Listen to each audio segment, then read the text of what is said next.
Halo semuanya, apakah kalian tahu bahwa teori realisme klasik adalah salah satu teori tertua dalam bidang hubungan internasional? Mari ikuti kami, hari ini kami akan mencoba untuk menggunakan teori ini untuk memahami bagaimana Perang Dunia I dimulai. Sebelum kita mulai membahas mengenai Perang Dunia I, mari kita melihat sejenak mengenai apa itu realisme. Pertama, sudut pandang yang pesimis. Realisme melihat bahwa setiap negara melakukan apa saja dengan sesuka hati dan ditujukan semata-mata untuk meningkatkan kekuatan dari negara tersebut. Hal ini dimungkinkan karena adanya sistem dunia yang disebut anarki, di mana tidak ada kekuasaan yang lebih tinggi di atas negara. Karena itu juga, setiap negara hanya berfokus untuk bagaimana cara bisa bertahan dan tidak dikuasai oleh negara lain. Seringkali, satu negara sendiri, karena perbedaan kekuatan yang terlalu besar, tidak akan mampu bertahan apabila diserang oleh negara yang lebih kuat. Oleh karena itu, dibentuklah sistem aliansi untuk menyeimbangkan kekuatan negara yang kuat yang dianggap mengancam ini. Melalui studi kasus hari ini, yuk kita melihat bagaimana perang ini bisa menjadi salah satu konflik paling besar dan berdampak untuk membentuk dunia seperti yang kita ketahui hari ini.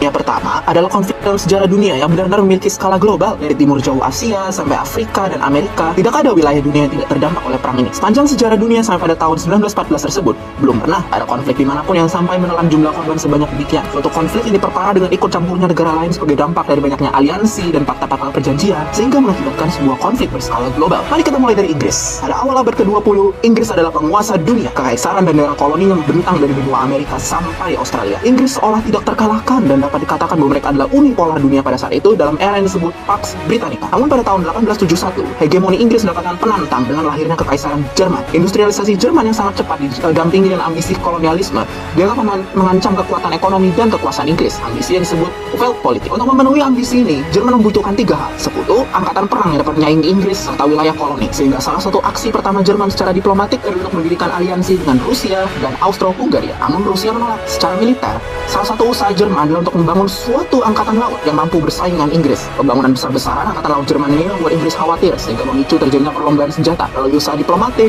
perjanjian, kerjasama, dan sebagainya. Maka pada awal abad ke-20, sebagian besar dunia sudah terpecah menjadi 2 kubu, dan kedua kubu tersebut memiliki ambisi wilayah di tanah Balkan, tempat di mana Perang Dunia I akan dimulai dengan terbunuhnya Franz Ferdinand, Adipati Agung dari Kekaisaran Austria.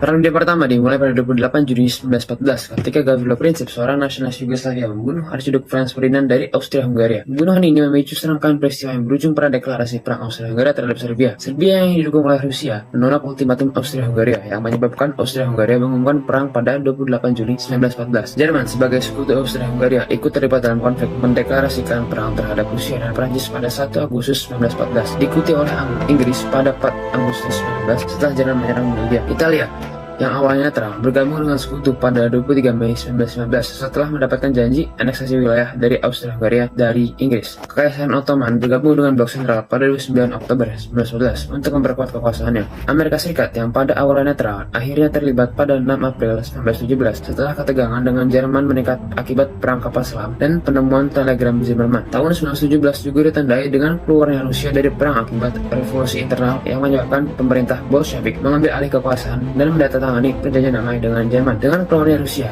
Jerman memusatkan pasukannya di front barat, tetapi kekuatan mereka terkuras hingga akhirnya menyerah pada 11 November 1918. Perang diakhiri dengan berbagai perjanjian yang membagi wilayah kekaisaran yang kalah, termasuk perjanjian Versailles untuk Jerman dan perjanjian Trianon serta Savres untuk Austria-Hungaria dan Ottoman.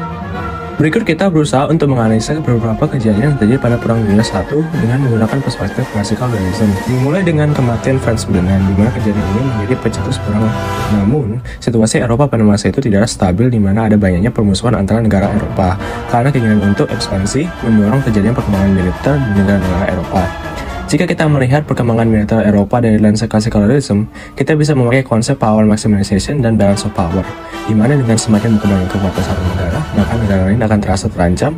Demikian untuk menjaga dirinya sendiri, mereka juga meningkatkan kekuatan militer sampai terjadinya suatu peristiwa pemicu seperti kematian Franz Ferdinand yang mencetus terjadinya Perang Dunia I. Selain itu, dengan menggunakan sistem global classical realism yaitu anarki, di mana tidak ada kekuatan di atas negara mengakibatkan dunia self-help yang membuat negara harus bergantung kepada dirinya sendiri untuk bertahan. Tindakan perpindahan kepihakan yang dilakukan oleh Italia termasuk dalam kategori self-help, dikarenakan walaupun sudah menandatangani perjanjian Triple Alliance dengan melakukan pertukaran sisi, Italia akan mendapatkan keuntungan yang lebih besar terus dalam Fakta London dengan bergabung Triple NTT, menyesuaikan dengan nasional interest Italia pada saat itu, yaitu ekspansi dan mempersatukan warga Italia. Selanjutnya, kita akan membahas tentang titik buta realisme klasik. Jika dibandingkan dengan teori lainnya, teori ini memiliki banyak titik buta. Yang pertama, kita dapat melihat bahwa realisme klasik hanya berfokus pada perspektif state-centric atau berpusat pada negara, yang menjadikan negara sebagai sebuah individu yang uniter dalam pengambilan keputusan dan menjalankan kebijakannya. Walaupun terlihat simpel, namun hal ini mengabaikan dinamika kekuasaan domestik yang mempengaruhi kebijakan luar negeri suatu negara, dan juga mengabaikan peran-peran non-state actors dan juga public opinion. Yang kedua, realisme klasik tidak melihat kerjasama antar negara melalui organisasi seperti PBB sebagai suatu kerjasama yang murni. Mereka melihat bahwa kerjasama apapun yang terjadi hanyalah akan bersifat predator, yang artinya akan ada satu pihak yang dirugikan dan pihak lain yang diuntungkan. Kerjasama hanyalah diukur dari keuntungan apa yang bisa dicapai untuk power maximization. Power maximization sendiri adalah upaya untuk meningkatkan pengaruh atau kekuatan terhadap pihak lain. Yang ketiga, jika tujuan akhir suatu negara adalah power maximization, maka realisme klasik gagal menjelaskan mengenai detente atau peredaan ketegangan antara dua pihak. Perang Dunia I adalah konflik yang pertama terjadi di dunia yang mencapai skala dan ukuran sedemikian besarnya. Tidak ada satupun sudut dunia ini yang aman dari dampak perang ini, dari Amerika sampai Australia, Eropa sampai Afrika. Akhir dari perang ini merubah tatanan masyarakat dunia menjadi tidak pernah sama lagi. Perang ini membawa kejatuhan bagi sistem lama dan mulai suatu era baru dalam sejarah dunia, terutama dengan jatuhnya Kekaisaran Rusia dan kekuatan Uni Soviet setelahnya bawa era baru dalam politik global dengan paham komunismenya. Bahkan, 20 tahun setelah perang ini berakhir, dampaknya masih terasa di seluruh dunia. Di antaranya, kurang tenaga kerja dan gerakan pasifisme, bahkan di antara negara-negara pemenang. Walaupun demikian, negara-negara di dunia ini sudah menyadari kegagalan dari sistem yang ada dan coba memperbaikinya dengan membentuk Liga Bangsa-Bangsa. Walaupun Liga Bangsa-Bangsa gagal untuk mencegah terjadinya Perang Dunia II, namun mandat yang dipegangnya untuk menjaga perdamaian dunia terus dibawa oleh PBB sampai hari ini. Pada akhirnya, semua teori tidak ada yang sempurna.